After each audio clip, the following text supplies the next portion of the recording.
Thanks for giving me this opportunity to interact with you on a very important topic that we are all concerned about, which is the campus placement scenario and in general about the job market in the post-COVID situation. So we know that we are all going through one of the toughest times in our lifetime, and as students who are aspiring to get an opportunity from the campus, we have many concerns now regarding the opportunities that may come to the campus. So the situation is very demanding, and opportunities are likely to be reduced, and therefore we need to be extra careful in capitalizing the opportunities that are coming to our way. So that should be the strategy. Now, before going into the discussion session, let us briefly review what are the important steps that you may have to take in preparing yourselves in this changed scenario. So we are all interested to get a job. The question is like, will I get a job? ഇത് നമ്മൾ മലയാളത്തിലേക്ക് നമ്മൾ translate ചെയ്ത് നോക്കി കഴിഞ്ഞു കഴിഞ്ഞാല് translation എങ്ങനെ ഉണ്ടാവും? എനിക്ക് പണി കിട്ടും. അപ്പൊ അങ്ങനെ ഒരു സിറ്റുവേഷനിലാണ് നമ്മളിപ്പോ നിൽക്കുന്നത്. Whether we will really get A job or നമ്മളൊരു പണി കിട്ടുന്ന സിറ്റുവേഷനിലൂടെ കടന്നു പോകും. അപ്പം so the point is like ഇങ്ങനത്തെ ഒരു സിറ്റുവേഷൻ, വളരെ ടഫ് ആയിട്ടുള്ള ഒരു സിറ്റുവേഷനിൽ how do we deal with this situation and prepare ourselves. So now preparing for a job interview is not like preparing an instant noodles, like which you can do in 2 minutes, 5 minutes, right? So you have to, take lot of measures, lot of steps before getting into an interview table, basically for face-to-face interviews or even PPT tests, etc. Now there are some of the fundamentals which remains true whether it is post-COVID or pre-COVID scenario, which I am going to emphasize, and these points are all the more relevant in the new scenario. That's what I am trying to highlight. So first of all, you should have a very decent CV with you, which should be roughly a 2-page CV, which lists out all the important accomplishments that you have and the career aspirations that you have. The CV should contain all your past academic credentials. So it is where the CGPA matters the most, and if your CGPA is less, probably it will be something which you may have to answer. So, but then the lowest CGPAs are over, so you need to be very careful from now onwards. And then you should have some academic projects then done by you before going for interviews. It should be part of the curriculum. It should be outside the curriculum. And preferably there should be some interdisciplinary components in that, and instead of group projects are okay, but then your BTech project is usually group project, mini project would be group project, but it is also important that you do something individually. So individual and group projects should be there. And then if you are a person who is trying to get an opportunity in the IT sector, which where most of our opportunities lie, then you should have a fairly decent body skills, and I'll explain about this in a general context later. But then it is always desirable if you have a decent profile in HackerRank or HackerRank or CodeChef or such similar platforms, so that you can show that as the proof of your skill set in this particular area. So while CGPA is the most important parameter in a CV, you should have which you will realize when you get shortlisted for a company, the value of a CGPA of 0.01. 6.99 is not equal to 7. That you are going to realize when you get shortlisted after the first round filtering is mostly based on CGPAs. So now, suppose you have opted for appearing in a company, their process, then it means you are interested in that particular job, and then you visit the company webpage, their Glassdoor reviews. You can go through it. You can talk to the seniors working in that company, and they gather maximum information about their products, their services, their turnover, their CEO, and all important and relevant information about the company. And then be at the venue of your pre-placement talk, interview, etc. on time with a decent posture, looking positive, looking like a very positive attitude. And then in the PPT, the HR would be explaining about their company profile, products, etc., etc. And they will be posing questions to the audience and try to answer the questions. Show a very decent attitude in the PPT so that you may get noticed in the PPT itself that you are a probable candidate kind of thing.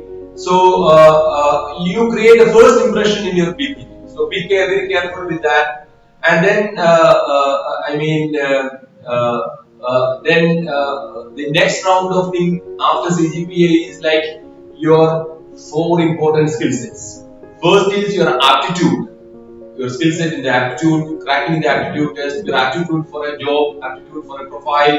Then your problem solving skills, very important. Then your coding skills and your communication skills. And communication skills are becoming very important these days. For all these, actually, a thorough preparation is required before you land on your first interview. So, for coding, actually, for many of the coding tests, the language would be optional. You may be able to appear for the test in Java or C or C++, Python.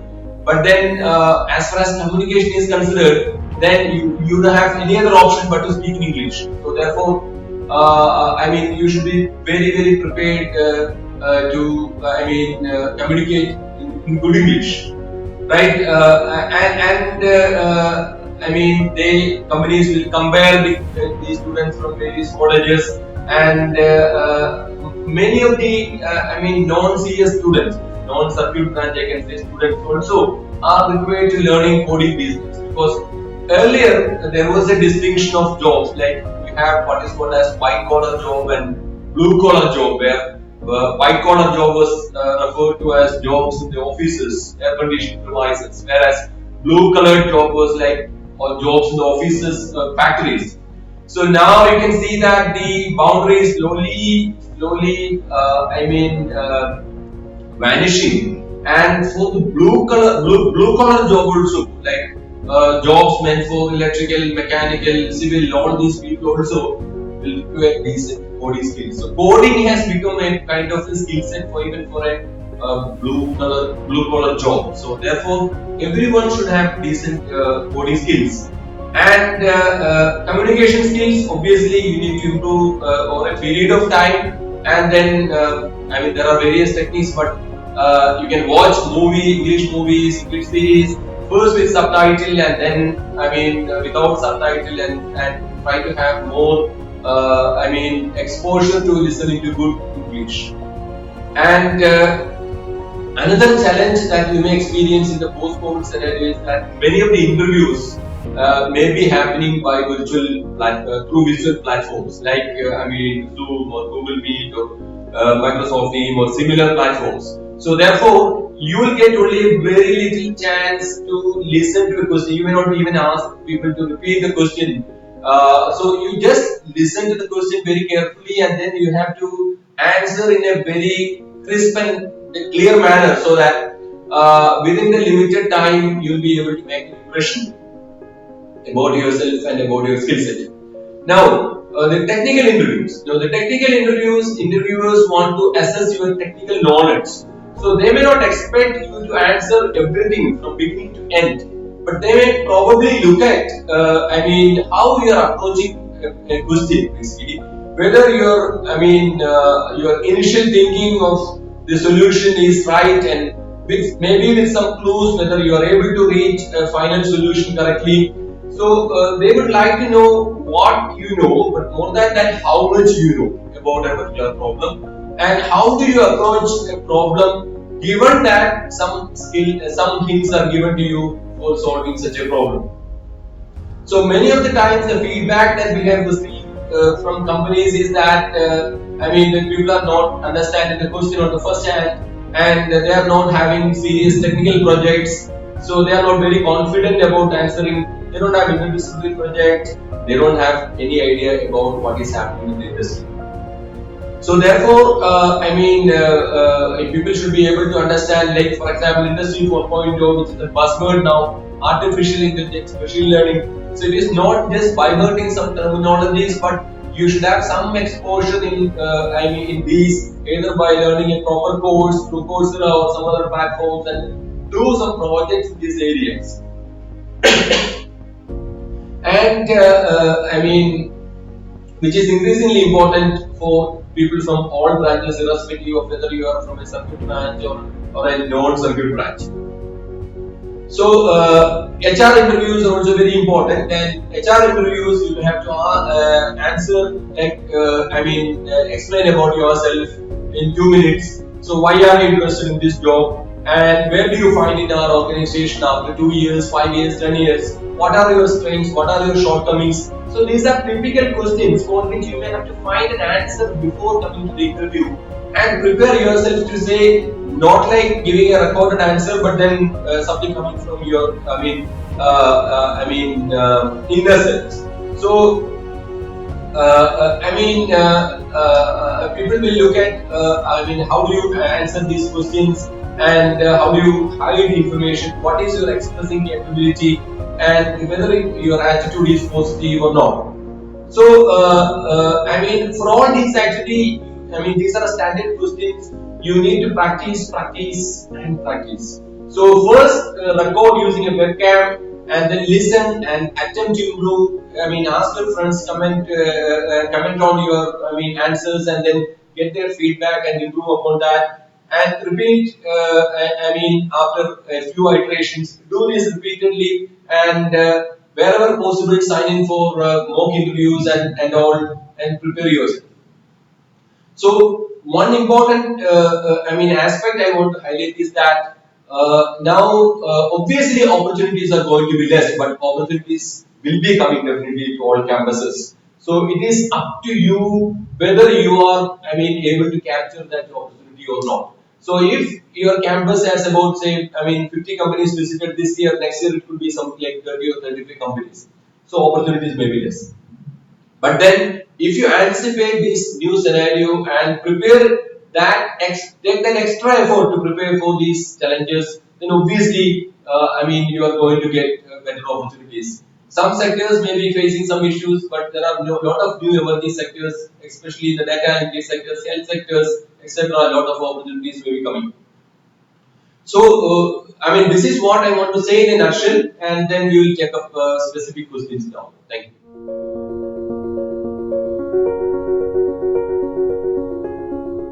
Related.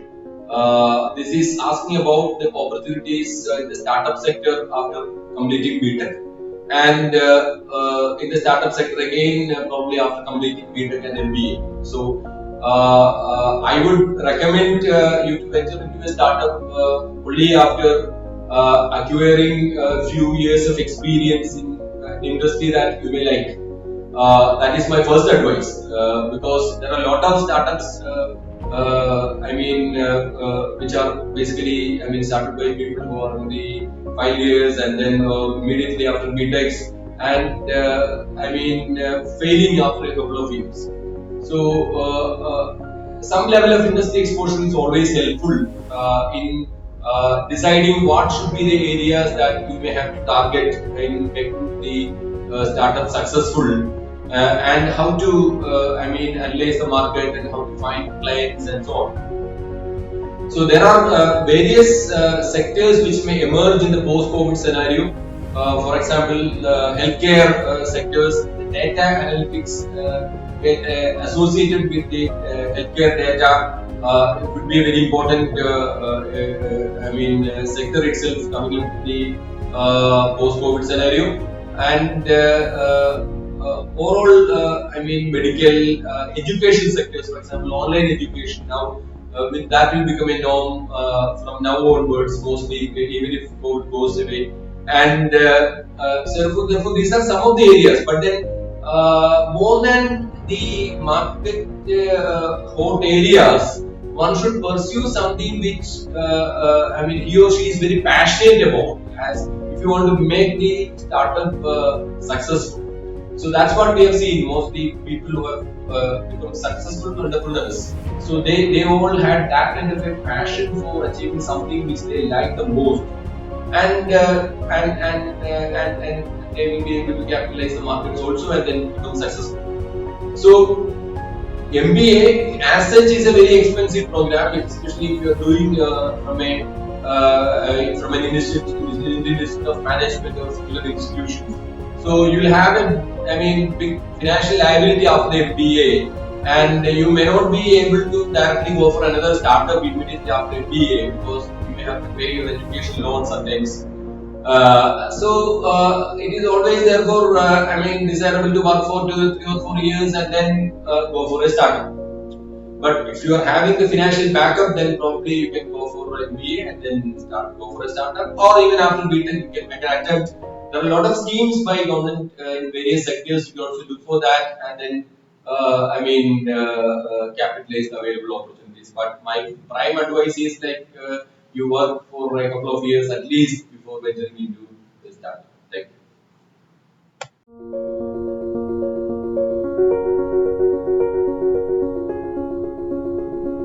This question is about opportunities in the after BTech, like whether to go for MBA or whether to go for Masters in Engineering Management. So, Masters in Engineering Management is a postgraduate option which combines engineering as well as management. But MEM is a popular program in the Western countries. I mean, US, Europe, and all, both 1 year and 2 year programs are there. In India, MEM is not a widely popular program which is offered in, major, institutions. So if you are planning to go abroad for a higher study plan and then planning to work there for a few years, then probably MEM is a good program. But otherwise, I would recommend only for MBA because MBA is a more generic program and one can find decent opportunities in different sectors: finance, marketing, strategy, consulting, etc. Depending on the interest after the MBA program, especially if you do an MBA from a good institution. So, but then the new scenario, post-COVID scenario, is also not very conducive for study abroad because there are uncertainties in getting an opportunity for working after completing this PG program, which may be really expensive also. So, therefore, unless you are very specific about such a program, I would recommend MBA. Now, another thing that is asked is like whether what are the other postgraduate program other than the conventional masters in MTech and MBA and all. So there are various programs offered by different institutions. For example, MA in program in HR and sociology offered by this is a very sought after program. So we have, the Masters in Intellectual Property Law offered by IIT Kharagpur. It's open for engineering graduates. It's again a very good program. International Institute of Information Technology related. I mean, they have IITs have their own specialized programs. Then Indian Institute of Foreign Trade is another very niche institute which offers master's program in foreign trade. So the problem with all these kind of programs are that they are niche programs and number of seats are limited. So you should be targeting specifically and preparing specifically for these programs. But then MBA is a generic degree, so which gives some kind of minimum guarantee, especially if you do it from a good institution, especially IIMs and similar institutions. So therefore, unless you are very determined and focused for a particular master's program, I would recommend MBA or MTech as the possible higher study options. Thank you.